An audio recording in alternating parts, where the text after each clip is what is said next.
Depuis que j'ai mon chien Taco, je parle carrément plus à des inconnus qu'avant. Donc ça peut être des personnes qui me demandent de quelle race est mon chien, si c'est le chien de la reine d'Angleterre, ou ça peut être des personnes qui ont aussi des chiens. Quand tu apprends une langue, tu rêves de pouvoir parler comme un natif, pouvoir dire tout ce que tu as envie, que les mots sortent naturellement de ta bouche et sans que tu aies à réfléchir. J'ai étudié le chinois pendant 3 ans à l'université. C'était cool, j'aimais vraiment ça et en plus j'avais de bonnes notes. Et mon université proposait de partir pendant un semestre en Chine. Bon, je suis curieuse et j'adore voyager, donc forcément j'ai été un semestre étudier en Chine. Et franchement, j'étais hyper confiante, justement, parce que j'avais de bonnes notes, je comprenais très bien mes professeurs me comprenaient, et voilà, je me suis dit que au bout d'1 an et demi de chinois à l'université, ça allait aller. Mais le problème, c'est que quand je suis arrivée en Chine, j'ai vraiment été choquée, parce que je comprenais rien du tout, et les Chinois ne me comprenaient pas. Donc ça, c'était vraiment un gros choc. Ne pas comprendre les Chinois et aussi de voir que les Chinois ne me comprennent pas. Mais vous savez quoi? Au bout de 6 mois d'apprentissage du chinois à l'université en Chine, j'étais capable de très bien comprendre les Chinois me comprenaient et en plus de ça, je pouvais parler chinois naturellement sans traduire les mots dans ma tête. Vous voulez savoir comment? Ça tombe bien parce que c'est le thème de cette vidéo. La bise. Alors une des choses qui m'a le plus aidé, c'est d'avoir des cours seulement en chinois. Donc pendant les cours, les professeurs natifs nous parlaient seulement en chinois, donc pas d'anglais et pas de français. Donc je vous avoue que les 2-3 premières semaines, c'était assez compliqué de comprendre, mais au bout d'un moment, vous vous habituez vraiment très vite. Je pense que votre cerveau juste comprend qu'il n'a pas le choix et qu'il faut comprendre. Et j'ai vraiment compris une chose, c'est qu'il ne faut surtout pas essayer de traduire mot par mot ce que la personne vous dit. Donc quand le professeur me parlait en chinois ou expliquait son cours en chinois, j'essayais de traduire tous les mots que le professeur disait, mais franchement c'était impossible parce que forcément dans la phrase il y avait des mots que je ne comprenais pas, mais je me rendais compte qu'au final, même si je ne comprenais pas certains mots, ça ne m'empêchait pas de comprendre le sens de la phrase. Donc au bout d'un moment, je me suis dit, ok, on arrête de traduire tous les mots, on va juste essayer de comprendre le sens de la phrase et voir ce que ça donne. Et c'est vraiment ce qui m'a aidé parce que j'ai arrêté de tout traduire et j'ai juste essayé de comprendre le sens de la phrase et je voyais qu'au final, c'était cool parce que le professeur parlait en chinois et je comprenais. Oui, il y avait des mots que je ne comprenais pas, mais je pouvais comprendre le sens de la phrase, ce que le professeur voulait dire, ce que le professeur voulait nous expliquer. Donc arrêtez de traduire mot par mot ce que l'on vous dit. C'est vraiment une habitude à prendre et vous verrez qu'au fur et à mesure, votre cerveau automatiquement arrêtera de traduire mot par mot ce qu'on vous dit. Une des choses à faire, c'est d'apprendre le français en français.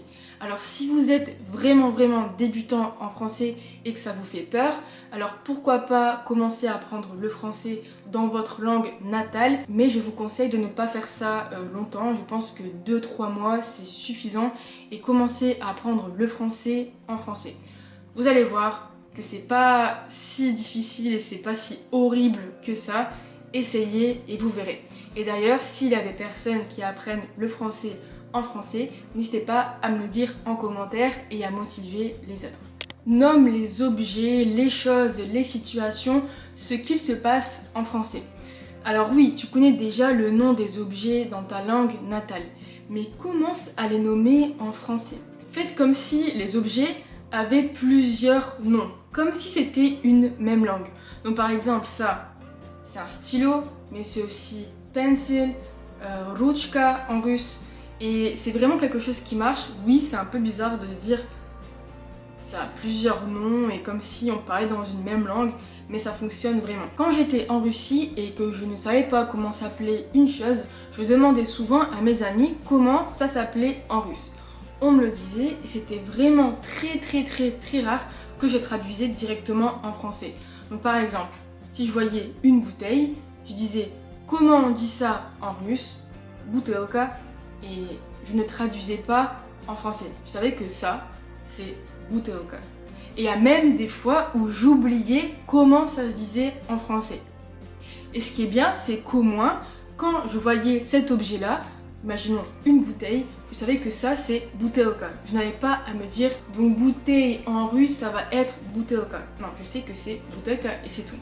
Donc si tu es actuellement dans un pays francophone, n'hésite pas à faire ça et surtout à ne pas traduire dans ta langue natale quand tu apprends un nouveau mot. Et quand tu auras l'habitude de nommer les choses en français, commence à te parler en français. Ça peut paraître bizarre mais ça ne l'est pas. Donc juste parle-toi en français, discute avec toi en français. Donc tu peux dire ce que tu fais, ce que tu vois, etc., etc. Change une de tes habitudes en français. Alors je suis sûre qu'il y a des choses que tu fais quasiment tous les jours que tu pourrais changer en français. Par exemple, si tous les matins en te réveillant tu regardes une vidéo YouTube, pourquoi pas continuer à le faire mais en français. Donc si tous les matins tu regardes une vidéo de voyage dans ta langue natale, fais la même chose mais en français. Si tu écoutes la radio pour aller au travail, fais la même chose mais en français. Donc vraiment, change une de tes habitudes en français et tu verras le résultat. D'ailleurs, si tu ne sais pas quelle vidéo regarder en français, tu peux regarder mes vlogs sur ma chaîne. Donc c'est des vlogs où je parle en français et des sous-titres en anglais.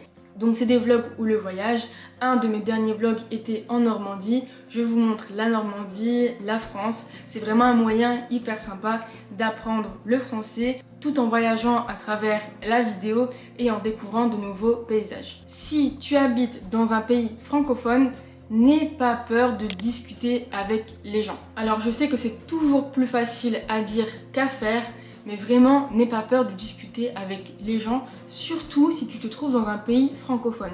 Il faut en profiter. Et n'aie pas peur d'avoir l'air ridicule si tu fais des fautes en français, si tu as un accent en français, parce que comme je dis toujours, une personne qui a un accent ou qui fait des fautes en français, ça veut dire que c'est une personne qui parle une autre langue et donc qui a du mérite. C'est une personne qui a du courage et apprend la langue française.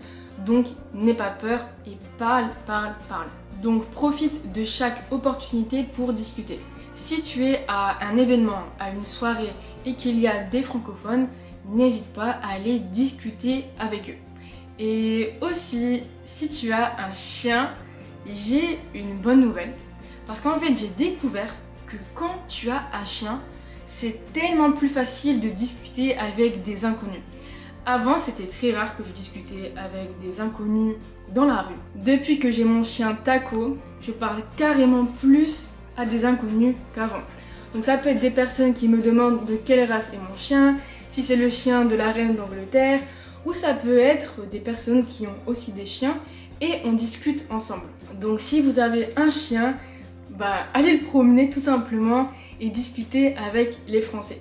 Ce sont les méthodes qui m'ont le plus aidé à ne pas traduire en français quand je parle dans une langue étrangère. Comme vous le savez peut-être, mon mari est russe et on parle seulement en russe. Donc tous les jours, je switch du français au russe et quand je parle russe, je ne traduis jamais en français et quand on me parle russe, je ne traduis jamais en français, tout simplement car j'ai pris ces habitudes. Dites-moi en commentaire vos meilleures astuces pour ne pas traduire les mots dans votre langue natale. Et si vous avez aimé cette vidéo, n'hésitez pas à mettre un like, à vous abonner à la chaîne et je vous dis à bientôt. La bise!